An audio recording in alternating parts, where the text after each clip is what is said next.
Good morning or afternoon, guys. I'm so excited to be here for the 2024-2025 school year. My name's Mr. Oslin. I'm the librarian at Brennan High School, and I'm joined today by Mrs. Winninghoff. I'm the academic technology coach here at Brennan. And we're so excited to work with you guys today. You're going to learn how to access databases at home and at school when you can't be in the library, or sometimes you just have to figure out an assignment real quick. So we're going to show you all the digital resources that you have available to you. So let's jump in. We're going to start off on the Brennan High School homepage so you can see everyone starting at the same place. So we'll give you a minute to get there. Once you're there, you're going to go ahead and click on Services. Once you're on Services, you'll see the Spurs Coyote and some of our fabulous administrators. You're going to scroll down to the library and click on Library. Once you have the library up, you'll scroll down and you'll see our program vision. Well, that's pretty cool. You can also click the Visit Brennan Library Here page. You're going to see a Brennan Library newsletter. Don't worry about that, but it will give you our website, thebrennanlibrary.weebly.com. So you just have to go ahead and click on that. Miss Winninghoff, do you have any ideas how they could maybe get there faster than doing all those steps? For sure. They can bookmark this page on their Chromebook, and you do that by just going to the browser and clicking the star right up here. And that will make sure you can get to this without having to go to the main web page and click around. There you go. So you can get there even faster and save this as a bookmark on your device, even your personal device. So our website is brennanlibrary.weebly.com. Once you're here, you're going to see a little promo to follow us on Twitter, now known as X, at NIC Brennan Lib. And you'll kind of see a little bit about our library, that our library has a collection of over 21,000 items in the library, including books and periodicals and reference materials that you can come in and check out.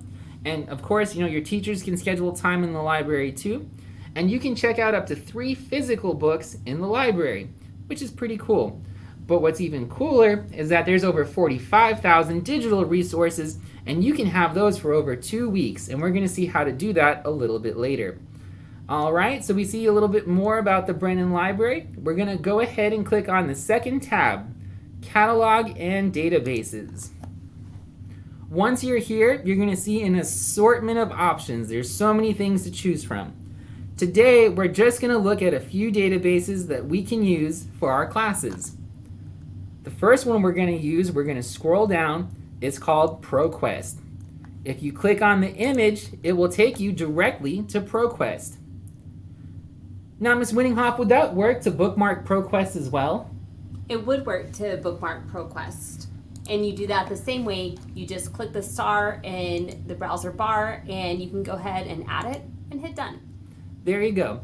Now, if you're on the school Wi-Fi, it will directly log you in with your student account. If you're not on the school Wi-Fi, you'll need to email either your teacher or the school librarian for the login information. I'm not going to share that with you right now because that would be pretty bad for anyone watching this video randomly. But like I said, if you're not on school, you can still access these websites. Just ask your teacher or librarian for the login username and password. I have a question. Would any teacher have that login information, or should I reach out to my English teacher? That's a great question, Ms. Winninghoff. You probably want to reach out to your English teacher. That's actually going to be shared with them at their latest professional learning time. So any of your English teachers can give that to you, and of course you can always email your school librarian.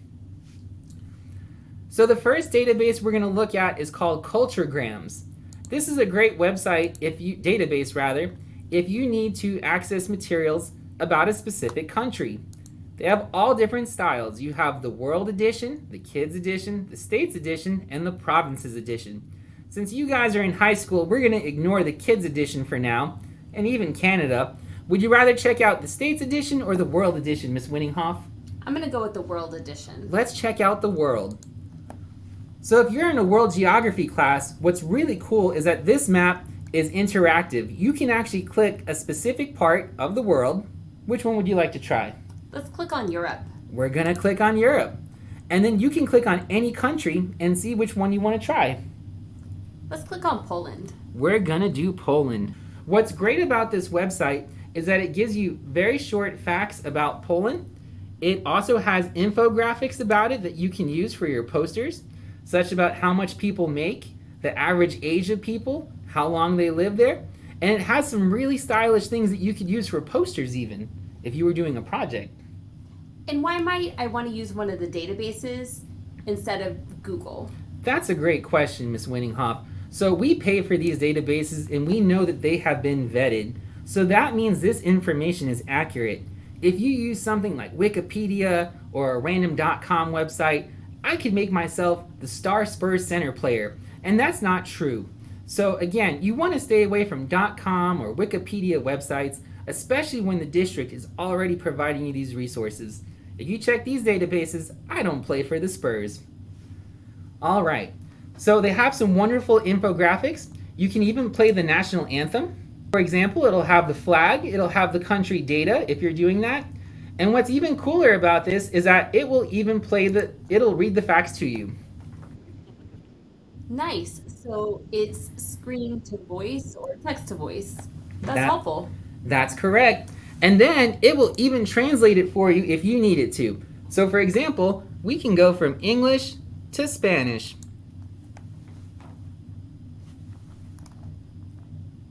Wow, it translates the whole website, not just the audio. That's correct. So then on top of that, what you can also do is, let's say for example, you're using this as a citation.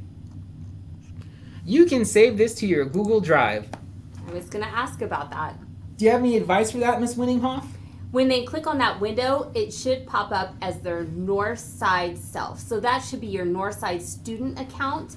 You might see multiple accounts here if you've logged into your personal Gmail. Just make sure to click your Northside self so it saves to your school Google Drive. All right, so you can do the same thing for Culturegrams for the states, just to show you very quickly. It'll look exactly the same. So you could pick any state you want and it'll give you facts about it. And that's a really useful feature for you if you have like a report to do. So keep that in mind for your next world geography or social studies project. The next one we're going to look at is called Search Discoverer. So we're going to click on that. What's interesting about this one is that it gives you topics to write about if you're in an English class. So for example, let's say you have to write a persuasive essay about cell phones in school. So what you can do is learn a little bit about the topic, and again, it'll even read it to you. If it's going too fast for you, you can even slow it down. So that's a very useful feature if you wanted to have it read to you. It'll give you some terms to know and some essential questions. So if you were writing an essay, should cell phones be allowed in the classroom? What's really wonderful about this database is that it will organize 3 articles for you in favor of one viewpoint and 3 articles in favor of you and another viewpoint. So the first viewpoint says, yes, cell phones can be useful in the classroom. The second viewpoint says, no, cell phones have no place in the classroom. Which article would you like to check out, Ms. Winninghoff? Let's look at, yes, cell phones can be useful in the classroom. Yes, cell phones can be useful in the classroom. So we'll click on the first article, and you'll see that this one also gives you a short summary of the article. It gives you the author, it gives you the date it was published, and you can see the entire article.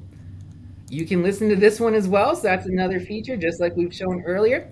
And this one even has a cool citation feature, so it will create your citation for you. That's really helpful. You're able to send it to Noodle Tools, EasyBib, or you can just directly copy it. You can do any format, MLA, APA, or Turabian.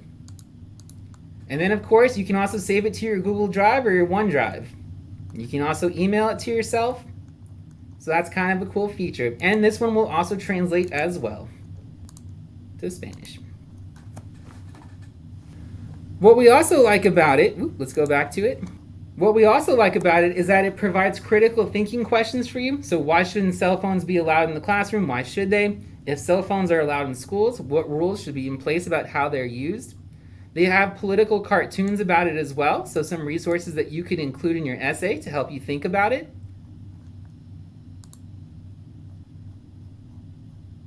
And then you can also find more sources about cell phones in schools. So it will search all of their databases to find even more articles for you. Are these articles current? That's a great question, Ms. Winninghoff. So if you wanted them to be current, you could actually click by publication date and you can customize it. So we can say we're looking for the last 30 days, for example. There's none from the last 30 days, but there are from the last 12 months. That's awesome. So there's 3 articles available from the last 12 months. All right, now that we've covered SIRS Discover, there's one last one I want to show you. That's the ProQuest platform. This is the one that you're most likely going to use at a college level course. In this one, you have to search for the database and know what you're looking for. How do you think this one's a little bit harder than the other ones, Ms. Winninghoff? It looks like you're starting from scratch, whereas the other databases had kind of preset things you could sort through. Yes, so this one is probably our highest level database. Your teacher will probably start you with one of our other databases that gives you those basic tools. In this one, this is the most college feeling you can get. You're going to have to do it all on your own. What should we search for? How about, since we're the Brennan Bears, we search for bears? Let's do that. Let's do that. So we're going to search for bears. Now, if I was doing an article, that's too many results. 392,000 results for bears. Yes. How could we narrow that down? Types of bears? That's bear right. behavior? We could do types of bears and bear Okay. behavior. We can be specific. So let's say, for example, we're looking specifically for polar bears. Okay. Let's see how many results that gets us to. That got us to 22,799 results. Now, you're right, we can get even more results by being specific. Okay. So we can do polar bears plus extinction. So we're going to search polar bears and extinction. And that got us down to 2,681 results. And then if we want to go a little shorter, we can say we only want articles in the last 12 months. And that got us to 145 results. That's great. Now what we can also do is we can filter on the side by how we want to see it. We can look at professional scholarly journals, dissertations, magazines, all kinds of papers. So you can filter it however you'd like. Let's click on one and see what it looks like. Now for this one, you'll have the ability to again download the PDF if you'd like to print it and highlight or do your own things. You can cite it as well. And it will again give you any citation that you want. You can either copy that citation directly or you can import it depending on what you're using at the bottom. All right, you'll also have the ability, you can copy that URL and share it with your teacher if you need to. And then, if I'm not mistaken, you can also save that one to your Google Drive or your Google Classroom as well. This is super helpful. It works a lot like Google, but the documentation and the types of articles available are really helpful. That's right, Ms. Winninghoff. Work smarter, not harder. And then you can also search through the article. It'll highlight every single word that says bear. And as we've been showing too throughout the entire course, you can translate those articles into any language. So it will do that for you as well if you need it to. Pretty cool. All right, now that we've covered those, we're going to very briefly turn our attention to the digital library in Northside. So the NISD Digital Library offers downloads for any student or teacher free of charge. And this can work on your Chromebook, this can work on your iPhone, your Kindle, anything. So what you're going to do is you're going to click Northside ISD Digital Library, and you're going to sign in using your Northside ISD. Once you're signed in, you're going to see all kinds of options that you can filter by. You can filter by ebooks, you can filter by audiobooks, you can filter by magazines. Which one do you want to start off with, Ms. Winninghoff? Let's start with audiobooks. Audiobooks. So it will show you all the books that are available. What's really cool for teachers too is there's 2 options. The first one's called simultaneous use. That means you can check out unlimited numbers of those books. The other one only has maybe 1 book of it available. Let's see if this one's available. A Heavy Dose of Alice and Tandy. So all you would do is click borrow, and then it'll start playing it for you. So you can have an audiobook. You can even adjust the nighttime of it too. That way, for example, you can have them go faster. You can have a sleep timer. So if you want to go to sleep, it'll stop at a certain time. So for example, with the sleep timer, you click the moon, and then you just say like when you want it to turn off, like at the end of a chapter in 15 minutes, 30 minutes, 60 minutes. That's great. It'll stop playing for you. Exactly. And we have over 30,000 audiobooks. So it's a really cool feature. Let's check out some more. Woo, we signed out. So we're back and we're going to try regular ebooks this time. So we're looking at ebooks. There's over 200 new editions right now. So how it would work is, let's say for example, I want to check out Spider-Man. So I want to read that. I'm just going to click borrow and start reading. When I check out something digitally, how long do I have it checked out for? That's a great question, Miss Winninghoff. When you check out a book online, you have it for 2 weeks, and you don't have to worry about any late fees or assignments or assessments. It's actually going to be returned automatically in those 2 weeks, so you don't have anything to worry about. And is there a limit to the number of electronic items I can have checked out? Not at this time. Wow. All right, you're all set. So let's see what else is available. We have just a couple more things to show you. And remember guys, this is exclusively digital. If you come to the library, I don't have these magazines. So if you click on magazines, for example, is there one that catches your eye, Miss Winninghoff? One of the cooking ones, the ground beef one. All right. And what's great about this is that we actually keep all of our magazines. So we're not just looking at this issue. We are actually, well, ground beef we are. But let's say, for example, in Kids, New Dinosaurs, you can actually look at old years magazines as well. Nice. So which one would you like to try out? Let's look at 2022. 2022. All right. Is there any cover that catches your eye? Let's look at May. All right. So we have the Special Forest issue. That's a cute little something. All right. So we're going to borrow it and open the magazine. And all of you guys can borrow these magazines at the same time so you can read them as a whole class. To filter it, you would simply click on your arrow keys if you were using this on your computer or your device.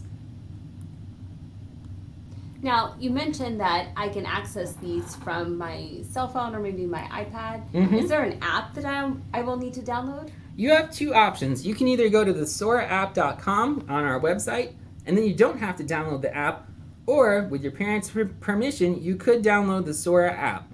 To do that, I'd recommend visiting your English teacher or your school librarian, but you don't necessarily need the app to access it.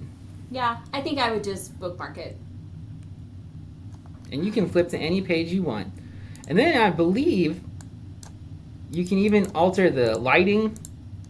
Oh, yep. Nice. And the text, you can make it a little bit bigger or hider. So you can kind of change it to whatever feels right for you. There you go. So you can zoom in.